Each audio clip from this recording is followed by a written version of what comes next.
सध्या वाघाची कंडिशन लय खतरनाक आहे, म्हणजे खराब चालू आहे का. तर इकडे पाहता हे दिसतं का तुम्हाला वाघ, इकडे पाहा, इकडे बाहेर हे वाघ आहे बाई, वाघ म्हणजे अजिंक्य आहे. अजिंक्यचं काय विषय चालू माहितीये का, याचं सबमिशन आहे उद्या.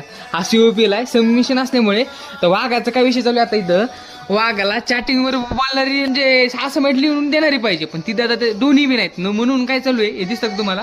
मित्र येतं हॉस्टेलवर, मित्र असल्यामुळे आता मित्राकडूनच आमच्याकडून मला बी सांगितलंय आता असं म्हटलं याला पेज दिले त्यांनी, आता लिहिलो होतं आम्ही. योगेश इकडे बाय, अजिंक्य टाइम काय झाला दाखव एकदा. रात्रीची किती वाजली बघा, 12:15 झाली. तू विचार करा. आणि आता लिहिले तर अजून 2 किती वाजतील बरं, 2-3 वाजतील का. 2-3 आरामात. 2-3 आरामात का. इकडे बाहेर कानात बोळे घातलेत आणि लागलेले यार. इकडे बाहेर हवे कानात दाखव, बोळे घातलेत कानात म्हणजे हेडफोन आपले. इकडे जाऊ द्या आपल्या मोटिवेशनसाठी. इकडे बघा कसे गाणे चालू आहेत आपल्या लॅपटॉपमध्ये खतरनाक मध्ये. हे प्रसन्न काही बोलू शकतो काही मित्रासाठी करायला लागतं आपल्याला. हा, आता मित्रासाठी तर करण्याचे ना.